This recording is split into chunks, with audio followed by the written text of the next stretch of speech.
Teman-teman semuanya, apa kabar hari ini? Semoga kita semua dalam keadaan sehat walafiat ya. Sebelumnya perkenalkan, saya Nanda Musfidayanti. Pada kesempatan hari ini kita akan membahas bersama tentang apa saja sih faktor-faktor yang mempengaruhi perkembangan pendidikan pada anak. Sebelumnya saya akan share materinya.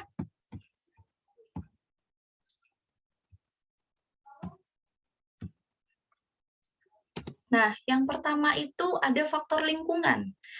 Apa sih lingkungan itu? Kita dapat meninjau arti lingkungan dari buku yang ditulis oleh Dance Sembel, yaitu Toksikologi Lingkungan. Lingkungan ini adalah segala sesuatu yang ada di sekitar manusia dan mempengaruhi perkembangan hidup manusia. Jadi, apa saja yang ada di sekitar kita, baik lingkungan sosial, lingkungan keluarga, ataupun lingkungan alami, itu sangat berpengaruh pada pendidikan anak. Misalnya lingkungan keluarganya bagus, lingkungan sosialnya mendukung, itu akan sangat berpengaruh pada pendidikan anak, maka pendidikan anaknya juga akan lebih bagus daripada lingkungan yang tadinya kurang mendukung atau keluarga yang kurang mendukung, seperti itu. Kemudian yang kedua ada bakat. Bakat itu apa sih?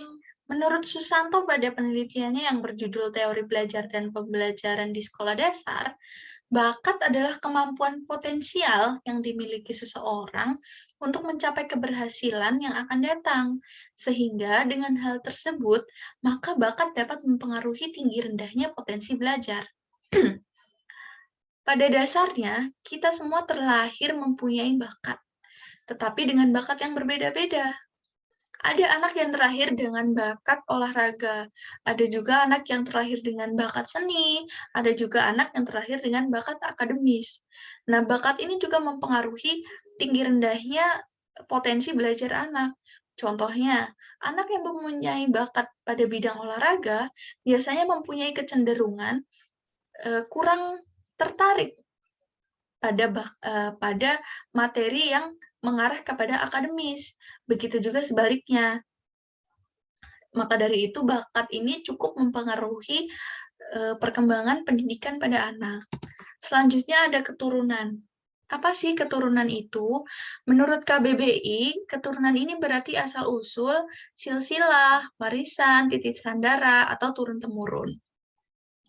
Sedangkan menurut Nur Amini dan Naimah, pada penelitian yang berjudul Faktor Hereditas dalam Mempengaruhi Perkembangan Intelijensi Anak Usia Dini, keturunan ini diartikan sebagai totalitas karakteristik individu yang diwariskan orang tua kepada anak atau segala potensi, baik fisik maupun psikis yang dimiliki individu sebagai pewaris orang tua melalui gen-gennya. Jadi, kenapa keturunan ini mempengaruhi perkembangan pendidikan anak? Karena sifat dan sikap orang tua ini biasanya menurun kepada anak. Seperti contohnya, ras anak ini juga kadang mempengaruhi perkembangan pendidikan. Seperti misalnya ras ini menjadi salah satu minoritas di tempat dia belajar.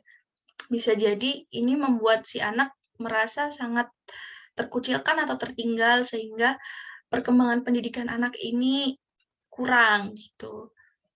Kemudian selanjutnya kita tinjau dari segi genetiknya.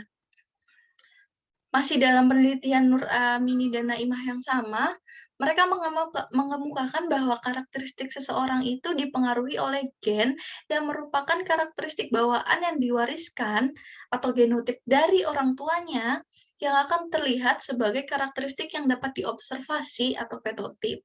Itu maksudnya adalah anaknya. Nah, pernyataan ini didukung oleh statement yang dikemukakan oleh ahli, yaitu J.J. Rousseau, tentang anak yang cerdas dihasilkan dari orang tua yang cerdas. Jadi genetik ini juga sangat berpengaruh kepada perkembangan pendidikan anak. Karena biasanya orang tua yang mempunyai kecerdasan, itu akan menurun kepada anaknya. Nah, karena anaknya ini juga mempunyai kecerdasan, maka tingkat pendidikan anak ini akan meningkat, seperti itu. Kemudian kita tinjau dari segi ekonomi. Bagaimana sih pengaruh ekonomi pada pendidikan anak gitu. Sarfa Wasehua telah melakukan analisis faktor penyebab anak putus sekolah di Kampung Wara Negeri Hative Kecil Kota Ambon yang menghasilkan statement bahwa pendapatan orang tua yang minim mengakibatkan ekonomi menjadi salah satu penyebab masalah anak putus sekolah.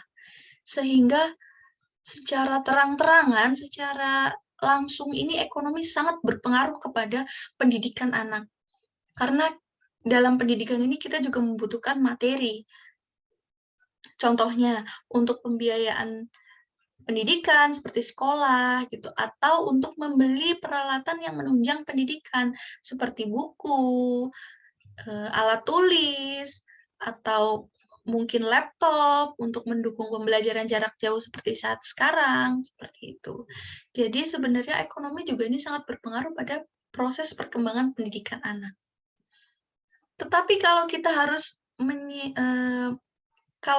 harus memilih mana yang paling berpengaruh pada proses perkembangan pendidikan anak, itu tidak ada yang bisa kita pilih salah satu.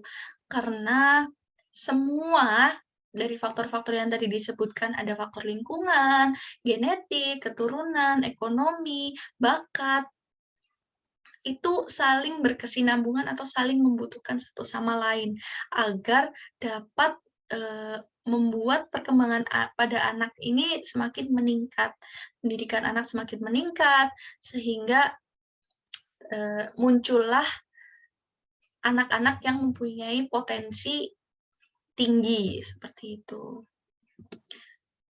Jadi kesimpulannya semua aspek yang tadi disebutkan itu sangat berpengaruh pada proses perkembangan pendidikan pada anak. Kita tidak bisa memilih salah satu, kita tidak boleh hanya berpihak pada satu faktor, karena semuanya harus saling berkesinambungan. Mungkin ada yang masih ingin ditanyakan, bisa ditanyakan melalui email. Kurang lebihnya saya mohon maaf. Assalamualaikum warahmatullahi wabarakatuh.